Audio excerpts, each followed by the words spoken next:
Donna in Rayland, how are you? I'm very good, thank you.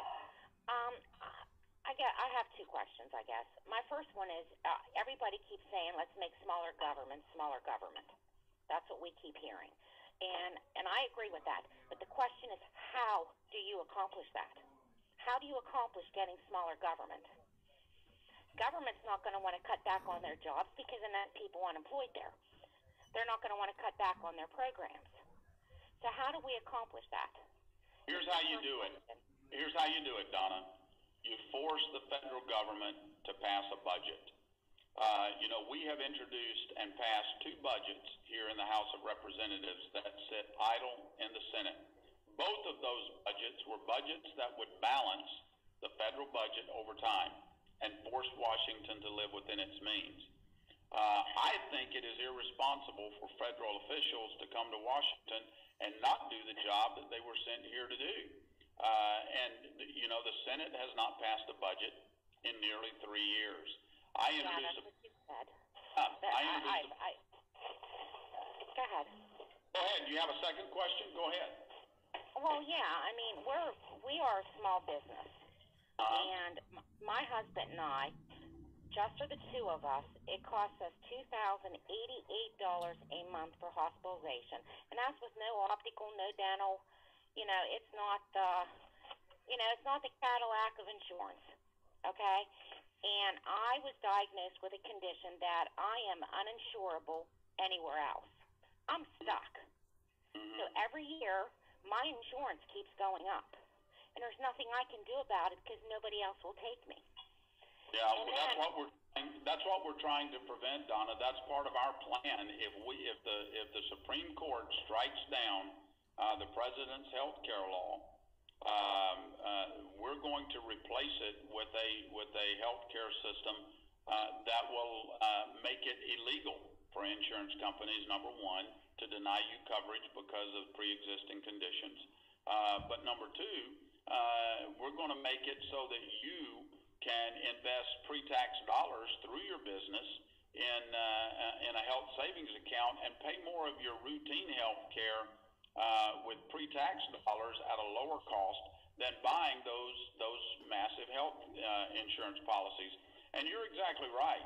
I've talked to so many businesses up and down the Ohio River that have seen nothing but constant increases over the last 2 years in their health insurance premiums, and that's what's keeping them from growing and hiring and expanding their businesses. Trust me, we are fighting hard to repeal this law and replace it with a pro-business, pro-private sector, common sense solutions that businesses can afford, put control back in the hands of the American people, and make your health care decisions between you and your doctor, not a bunch of bureaucrats up in Washington. And most importantly, and I don't want to let the call end without mentioning this, we're also protecting current seniors from the destructive policies of the administration regarding Medicare. The administration cut $500 billion out of Medicare in the health care law. Now, that disenfranchised about 36,000 people along the Ohio River here who are dependent upon Medicare Advantage. We're putting in a plan, our proposal here in the Republican-led House is a plan that would guarantee that those seniors, 55 years of age and older, do not see any change, no decrease to their fully funded Medicare benefits, and that we strengthen and preserve Medicare for future generations so that future generations have the same type of health insurance options that, say, a member of Congress do. That's what we're trying to do. You bring up some very good points, and I appreciate you asking that. If you'd like to ask a question, press 0 to get into the question queue. And if you'd like to give us your email address, please press 7. You'll be placed right back into the call. It will not cut you off. Let's go to our next caller down in Barnesville. David, how are you doing, buddy? Yes, sir. I'm doing fine. I appreciate you taking my call today. You bet.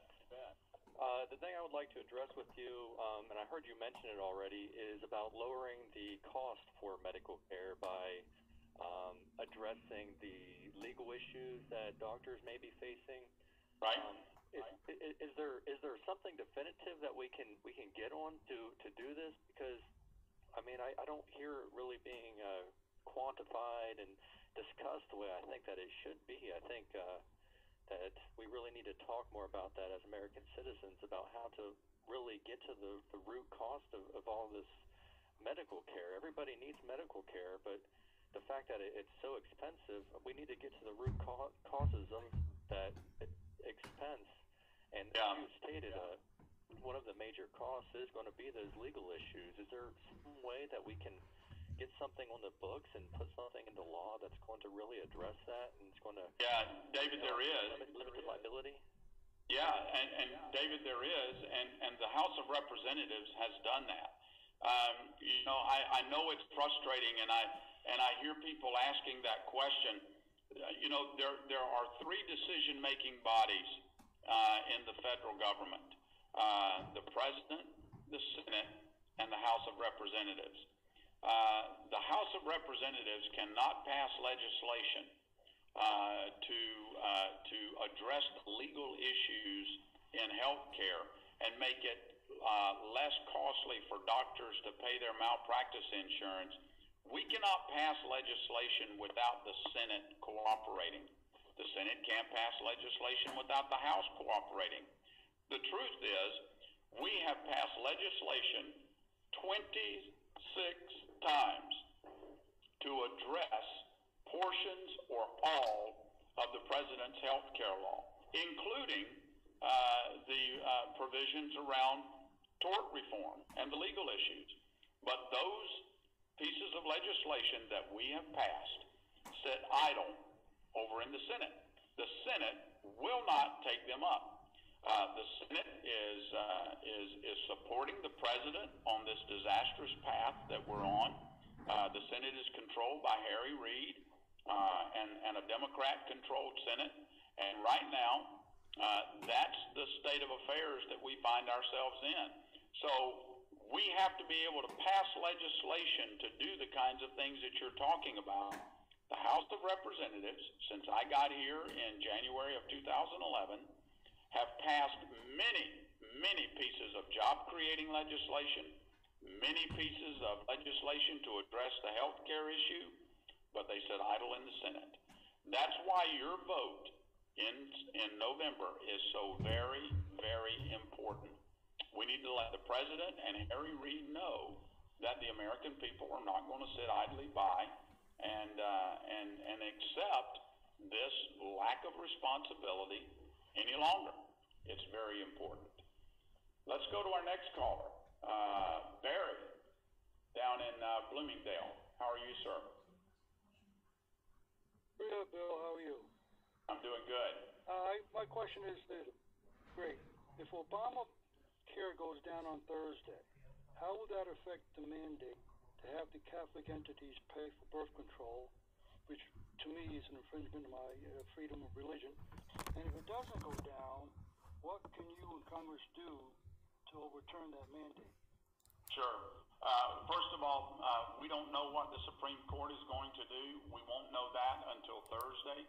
But if the Supreme Court were to strike down the health care law in its entirety, then all of those mandates go away, Barry, and we get then an opportunity to implement common sense, constitutionally acceptable health care reform that'll put health care back in the hands of the American people.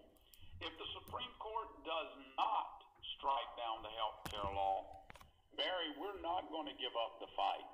The Supreme Court does not get the final answer. Guess who gets the final answer? The final answer belongs to the American people. And the voice of the American people is the House of Representatives and the Senate. And we're going to keep fighting, and we're going to keep working to repeal the health care law, especially those provisions that attack the religious freedoms of the American people. So you can better believe that we'll be staying on the job. I'm hopeful that the Supreme Court is going to strike it down on Thursday. Let's see what happens, and then we'll begin to take action after that.